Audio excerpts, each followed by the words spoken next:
नमस्कार दोस्तों, आप लोग का स्वागत है आईएएस कृष्णा यूट्यूब चैनल में। क्या आपका भी सपना है उस नीले बत्ती वाली गाड़ी में बैठना? क्या आप भी चाहते हैं जब आप चले तो लोग कहे देखो जिले का कलेक्टर जा रहा है? अक्सर स्टूडेंट का यह सवाल होता है कि सर हमने अभी 12th पास की है, क्या हम अभी से यूपीएससी का तैयारी शुरू कर सकते हैं या फिर हमें ग्रेजुएशन का इंतजार करना चाहिए? आज के इस वीडियो में मैं आपको कोई किताबी ज्ञान नहीं देने वाला हूँ, बल्कि आज मैं आपको वह प्रैक्टिकल रोड में बताऊंगा जो एक 18 वर्ष के लड़के या लड़की को सीधे यूपीएससी इंटरव्यू रूम तक लेकर जा सकता है। हम बात करेंगे कि कॉलेज के साथ तैयारी कैसे मैनेज करें, कौन सी किताबें पढ़े और सबसे जरूरी वह सीक्रेट स्ट्रेटजी क्या है जो आपको पहले ही प्रयास में सफल बना सकती है। अगर आप सचमुच में आईएएस या फिर आईपीएस ऑफिसर बनना चाहते हो तो अपने पेन और कलम उठा लीजिए, क्योंकि यह वीडियो आपकी पूरी जिंदगी बदल सकती है। यूट्यूब पर आपको इस टॉपिक पर हजारों वीडियो मिल जाएगा, लेकिन एक भी वीडियो ऐसा नहीं है जो आपका हर एक डाउट क्लियर किया हो। अगर आप यह वीडियो पूरा ध्यान से देखते हो तो मैं आपको विश्वास दिला रहा हूँ, फिर आपको कोई दूसरा वीडियो देखने का या फिर किसी से पूछने का आवश्यकता ही नहीं पड़ेगा, क्योंकि आज के इस वीडियो में मैं वो हर एक छोटी बड़ी चीज बताया हूँ जो आपको जानना जरूरी है। तो चलिए शुरू करते हैं आज का यह महत्वपूर्ण टॉपिक। आप इधर देखिए, आप लोगों को समझने में कुछ भी प्रॉब्लम न हो इसलिए मैं इधर एक स्टेप लिख दिया हूँ। सबसे पहले स्टेप में आप सही ग्रेजुएशन डिग्री का चयन करें। बहुत सारे लोग सोचते हैं कि सिर्फ आर्ट वाले ही आईएएस बन सकते हैं, लेकिन यह एक बहुत ही बड़ा मिथ है। आप चाहे डॉक्टर, इंजीनियर या फिर चार्टर्ड अकाउंटेंट बने, आप यूपीएससी दे सकते हैं। चलिए इसे थोड़ा सा और भी विस्तार रूप में पूछते हैं। यूपीएससी में बैठने के लिए किसी भी स्ट्रीम में ग्रेजुएशन कंप्लीट होना अनिवार्य है। इसमें आप कोई भी विषय जैसे कि बीए, बीएससी,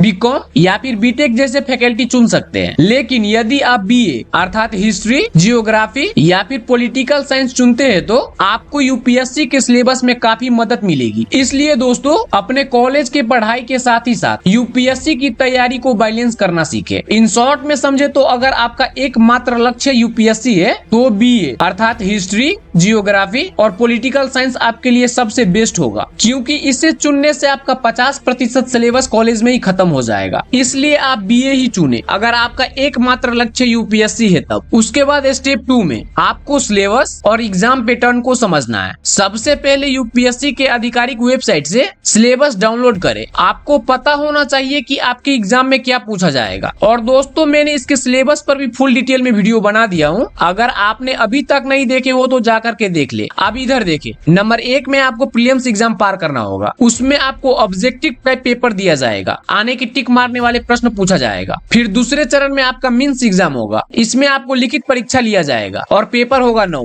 आने की 9 पेपर का एग्जाम आपको लिख कर पार करना है। अगर आप यह दोनों कटवा लेते हो फिर तीसरे चरण में आपको इंटरव्यू लिया जाएगा। इसमें जो है आपका व्यक्तित्व परीक्षण होगा, आने की आपको पूछे गए प्रश्न का उत्तर फेस टू फेस देना होगा। तो देखिए बस इतना ही था आपका सिलेबस, लेकिन इतना ही पार करने के लिए आपको दिन रात एक करना पड़ेगा। यूपीएससी एग्जाम क्रैक करना कोई दाल भात खाने जितना इजी नहीं है। यह एग्जाम पास करना सबकी बस की बात नहीं है। अगर आप रूल्स फॉलो करके इसका तैयारी नहीं करोगे तो आपसे यह एग्जाम कभी भी क्रैक नहीं होगा। तो वह रूल्स क्या है, कौन सा ऐसा रूल्स फॉलो करने के बाद आप यूपीएससी एग्जाम क्रैक कर पाओगे, वह हर एक चीज आपको आईएएस कृष्णा यूट्यूब चैनल पर स्टेप बाय स्टेप मिलेगा। देखिए मैं जो भी बताऊंगा आप लोगों को अपने एक्सपीरियंस से बताऊंगा, और तैयारी के दौरान मैं खुद से जितना नोट्स बनाया हूँ वह सारा नोट्स मैं आप लोगों के साथ शेयर करूंगा। इसलिए अगर आप सचमुच में यूपीएससी को लेकर के सीरियस हो तो चैनल को सब्सक्राइब करके ऑल नोटिफिकेशन बटन ऑन जरूर कर ले। इससे क्या होगा, मैं आप लोगों के लिए कोई भी न्यू अपडेट लेकर के आऊंगा वह आप लोगों के समक्ष सबसे आगे चला जाएगा। उसके बाद आप इधर स्टेप 3 में देखें, एनसीईआरटी की किताबों से अपनी नबी अर्थात बेस मजबूत करे। शुरुआत में भारी भरकम किताबों के पीछे न भागे, सिर्फ कक्षा 6 से लेकर के 12 तक की एनसीईआरटी की किताबें पढ़े। अब एनसीईआरटी की किताबों में आपको पढ़ना क्या है वह नीचे देखें। सबसे पहले इतिहास अर्थात हिस्ट्री, फिर भूगोल अर्थात जियोग्राफी, उसके बाद राजनीतिक विज्ञान अर्थात पॉलिटी, और सबसे महत्वपूर्ण अर्थशास्त्र अर्थात इकोनॉमिक्स। कक्षा 9 से लेकर के 12 तक की किताबों को घोल कर पी जाए। देखिए दोस्तों तैयारी के पहले साल में आपको बड़ी बड़ी स्टैंडर्ड बुक को छूना भी नहीं है। सबसे पहले आपको अपनी नबी मजबूत करनी है। इसलिए कक्षा 6 से लेकर के 12 तक की एनसीईआरटी की किताबें, इसमें इतिहास, भूगोल और राजनीतिक विज्ञान को ऐसे पढ़े जैसे कि आप कोई कहानी पढ़ पढ़ रहे हो। याद रखे, बिना नींव के महल खड़ा नहीं होता है। इसलिए अगर आपको आईएएस या फिर आईपीएस ऑफिसर बनना है तो सबसे पहले आप अपनी नींव को ही मजबूत करें। उसके बाद स्टेप 4 में अखबार पढ़ने की आदत डालें। अखबार में आपको क्या पढ़ना है? तो करेंट अफेयर। यूपीएससी में आपको करेंट अफेयर का बहुत ही बड़ा रोल है। रोजाना कम से कम 1 घंटा अखबार पढ़ना शुरू करें। सबसे पहले बात कर लेते हैं हिंदी माध्यम छात्रों के लिए। देखिए, इतना डिटेल में आपको पूरा यूट्यूब पर एक भी वीडियो नहीं मिलेगा, क्योंकि उन्हें खुद नहीं पता होता है कि क्या पढ़ा जाए और कैसे पढ़ा जाए। सिर्फ आते हैं और वीडियो बनाने लगते हैं। लेकिन यह रास्ता मैंने खुद से अपने दम पर तय किया है, इसलिए मुझे अच्छे से मालूम है कि कौन सा टॉपिक स्टूडेंट को कहां पर झुका सकता है। लेकिन यह तो बस शुरुआत है, आगे आगे देखिए होता है क्या। मैं आपको इतना विश्वास दिला रहा हूँ, अगर आपने आईएएस कृष्णा यूट्यूब चैनल का all video step by step देख लिए, फिर आपको कोई दूसरा कोचिंग कक्षा क्लास करने का आवश्यकता ही नहीं पड़ेगा। मैं वो हर एक छोटी बड़ी चीज आप लोगों के साथ शेयर करूंगा जो आप लोगों को जानना बहुत ही जरूरी है। जैसे कि इसमें सिलेक्शन होने के बाद आपको क्या करना पड़ेगा, इसके भीतर में क्या क्या काम होता है और कितने वर्ष के बाद आपका प्रमोशन होगा, वो हर एक चीज मैं आप लोगों को पूरा बारीकी से बताऊंगा। इसलिए दोस्तों, अगर वीडियो इन्फॉर्मेटिव लग रही हो तो वीडियो को एक लाइक जरूर कर दे। आप इधर देखें, हिंदी माध्यम छात्रों के लिए कौन सा अखबार बेस्ट होगा। हिंदी माध्यम छात्र दैनिक जागरण अर्थात राष्ट्रीय संस्करण या फिर जनसत्ता अखबार पढ़े, और अंग्रेजी मीडियम वाले स्टूडेंट द हिंदू या फिर द इंडियन एक्सप्रेस न्यूज़पेपर पढ़े। देखिए, यूपीएससी का आत्मा है करेंट अफेयर। अगर आप द हिंदू या फिर दैनिक जागरण न्यूज़पेपर नहीं पढ़ रहे हैं तो आप समझिए कि आप रेस से बाहर है। रोजाना कम से कम 1 से 1.5 घंटा अखबार को दे। शुरू में समझ में नहीं आएगा, पर हार मत मानना। मैं आपको सिखाऊंगा कि सही तरीका से अखबार कैसे पढ़ा जाए और अखबार का कौन कौन सा टॉपिक आपके एग्जाम के लिए इम्पोर्टेंट है। वो हर एक चीज पर हम लोग विस्तार रूप से वार्तालाप करेंगे। उसके बाद आप इधर देखिए, स्टेप 5 में एक वैकल्पिक विषय अर्थात ऑप्शनल विषय चुने। देखिए, मेंस परीक्षा में एक विषय को आपको खुद से चुनना होता है, इसलिए ग्रेजुएशन के दौरान ही सोचे कि आपका इंटरेस्ट किस विषय में सबसे ज्यादा है, ताकि आप उसे अपना ऑप्शनल बना सके। चलो इसे थोड़ा सा विस्तार रूप में समझते हैं। मेंस परीक्षा में एक ऑप्शनल विषय होता है जो 500 मार्क का होता है, इसलिए ग्रेजुएशन के दौरान ही तय कर ले कि आपको कौन सा विषय पसंद है। और एक बात पर आपको सबसे विशेष ध्यान देना है, यह वह विषय होना चाहिए जिसमें आप बोर ना हो। इसलिए ऑप्शनल विषय चयन करने समय में आपको अपने मन को पूरी तरीका से शांत करके सोचना है कि आपको कौन सा विषय में सबसे अधिक रुचि है, उसी ऑप्शनल विषय का चयन कीजिएगा। उसके बाद स्टेप 6 में देखें, नोट्स बनाना और उत्तर लिखना अर्थात आंसर राइटिंग। सबसे पहले समझते हैं कि नोट्स कैसे बनाना है। जो भी पढ़े उसे छोटे और क्रिप्स नोट्स बनाएं ताकि रिवीजन करने में आसान हो। उसके बाद अब इधर देखिए कि राइटिंग का प्रैक्टिस करें। ग्रेजुएशन के दूसरे या फिर तीसरे साल से रोजाना एक उत्तर लिखने का अभ्यास शुरू करें, क्योंकि यूपीएससी जो है सिर्फ पढ़ने का नहीं बल्कि लिखने का खेल है। इसलिए कॉलेज के दूसरे साल से ही रोजाना एक उत्तर लिखने का आदत डाल ले। चाहे गलत उत्तर लिखो कोई बात नहीं, पर लिखना जरूर। इसके बाद अब इधर देखिए कि महत्वपूर्ण सुझाव, और यह सुझाव जो है आपका हौसला बढ़ाएगा, इसलिए इसका एक एक स्टेप पूरा ध्यान से देखिएगा। यह जो है आपके एग्जाम के तैयारी में अमृत तुल्य काम करेगा। चलिए अब इधर देखिए, सबसे पहले हौसला रखें। यह एक लंबी यात्रा है, इसलिए धैर्य और निरंतरता सबसे जरूरी है। और दूसरा, सिलेबस को अपने दीवार पर चिपका दे ताकि आपको रोजाना पता रहे कि आपको क्या पढ़ना है और क्या छोड़ना है। अगर आप इतना करने में सक्षम हो तो विश्वास रखिए, यूपीएससी के रैंक में से एक रैंक आपका है। तो दोस्तों, आज के लिए बस इतना ही। यही था वो पूरी सफर जो आपको 12वीं के बाद तय करना है। याद रखिए, यूपीएससी कोई स्पोर्ट नहीं है, यह एक मैराथन है। इसमें वह नहीं जीतता है जो सबसे तेज दौड़ता है, बल्कि वह जीतता है जो अंत तक रुकता नहीं है। तैयारी के दौरान कई बार ऐसा लगेगा कि शायद मैं यह नहीं कर पाऊंगा, हार मानने का मन करेगा, क्योंकि दोस्त लोग पार्टी कर रहे होंगे और आप किताबों में दबे होंगे। लेकिन यकीन मानिए, जिस दिन आपके नाम के आगे आईएएस या फिर आईपीएस लगेगा, वह दिन आपके इन सारे कुर्बानियों का हिसाब बराबर कर देगा। अगर आपको इस वीडियो से थोड़ी भी हिम्मत मिली हो तो इस वीडियो की उन दोस्तों के साथ शेयर करें जो अभी 12th में है या फिर कॉलेज शुरू कर रहे हैं। अगला वीडियो किस टॉपिक पर चाहिए, एनसीईआरटी के नोट्स कैसे बनाएं या फिर यूपीएससी का बेस्ट बुक, नीचे कमेंट करके जरूर बताएं। मैं आप लोगों के कमेंट के अनुसार दूसरा वीडियो लेकर के आऊंगा। और दोस्तों, अगर आप भी यूपीएससी या फिर कोई भी गवर्नमेंट जॉब का तैयारी कर रहे हो तो चैनल को सब्सक्राइब करके ऑल नोटिफिकेशन बटन ऑन जरूर कर लीजिएगा। ऑल नोटिफिकेशन बटन ऑन करने से क्या होगा, मैं यूपीएससी या फिर दूसरा कोई भी गवर्नमेंट जॉब से रिलेटेड न्यू अपडेट डालूंगा, वो आपके समक्ष सबसे आगे चला जाएगा। तो दोस्तों, फिर भेटेंगे ऐसे ही इन्फॉर्मेटिव वीडियो के साथ बहुत ही जल्द। तब तक के लिए जय हिंद।